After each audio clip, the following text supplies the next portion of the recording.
President Trump is giving Russian President Vladimir Putin an ultimatum to end the war in Ukraine. He says the U.S. will impose 100% tariffs on countries that do business with Russia.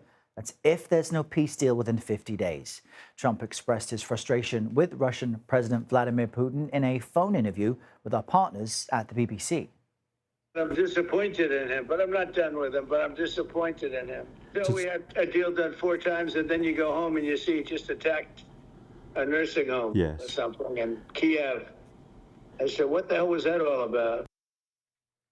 We've got team coverage on this for you this morning. Remy Inocencio is digging into the impact tariffs could have. But let's begin with Natalie Brand at the White House. Good morning, Natalie. Update us on the president's current position against Russia and really where it leaves Trump's relationship with Putin that we've been discussing for a week or so now. Yeah, good morning, Errol. Well, now we have this 50-day deadline. And as you outlined, if a ceasefire or some sort of peace deal is not reached in that time frame, then the president is threatening these 100% secondary tariffs on countries that buy oil and other goods from Russia to try to limit its funding of its war efforts. Now, because of the economic and trade relationships with countries that buy Russian oil, like you're talking about China, some experts say this as a way to try to bring Russian President Putin to the negotiating table, but really wonder about the actual feasibility of carrying it out if it were to get to that point. That 100% rate is also far lower than what that bipartisan Senate bill proposed, up to 500% on countries that buy Russian oil. But the senators who co-authored that bill, Senators Lindsey Graham and Richard Blumenthal, both commended the president's actions yesterday, saying really the combination of tariffs and the agreement to send more weapons to Ukraine via NATO, that will change the game here, because that was another big part of this announcement, that U.S.-made weapons will be bought by NATO and then sent to Ukraine to help the country defend itself. And Ukrainian President Zelensky posted on social media yesterday saying that he spoke to President Trump, calling it a good conversation, saying thank you for the willingness to support Ukraine and also stop these killings and try to work towards a lasting and just peace. Errol. Yeah, a significant development there. Natalie, thank you very much. CBS News foreign correspondent Remy Andencio joins us now from London. Good morning, Remy.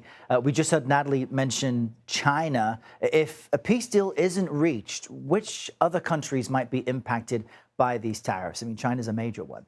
Absolutely. China is the top one. In fact, in total, Errol, looking at the trade data, more than a dozen countries could face these 100% secondary tariffs on their exports to the U.S. We're talking about things with energy ties, farming ties, trade ties, and, of course, weapons exports, looking at a couple rogue countries.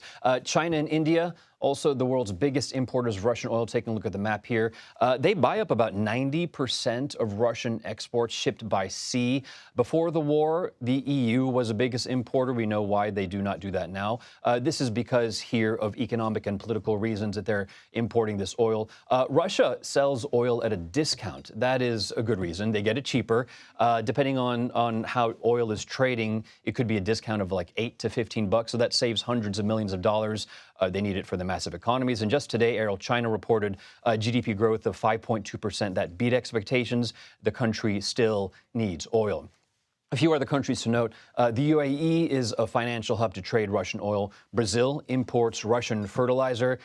They're a massive producer of soybeans, corn, sugarcane. In Asia, Vietnam and Thailand also import fuel and grain. The aim here, as Natalie was alluding to make governments just really so nervous that Americans would stop buying the goods that these countries make and then potentially source them from other countries. We do have some reaction from the Kremlin. Russia's former president, Dmitry Medvedev, has come out saying that Trump issued a theatrical ultimatum that the world shuddered, Europe was disappointed, but that Russia didn't care. And I have to say, looking at the Russian stock market, it actually rose 2.7%. The ruble also rose, so that is some kind of data there that is supporting the idea that Russians are taking this and it's washing off of them. And also yesterday, Remy, President Trump announced this deal to get weapons to Ukraine via NATO nations. How exactly will that work? Yeah, a major U-turn here too, right? If he keeps to his word, got to say that. The way that this will work is that NATO countries would buy these U.S. weapons, this military equipment, and we know now that this will include the all-important surface-to-air Patriot missile systems and up to reportedly 17 Patriot batteries, Patriot packages.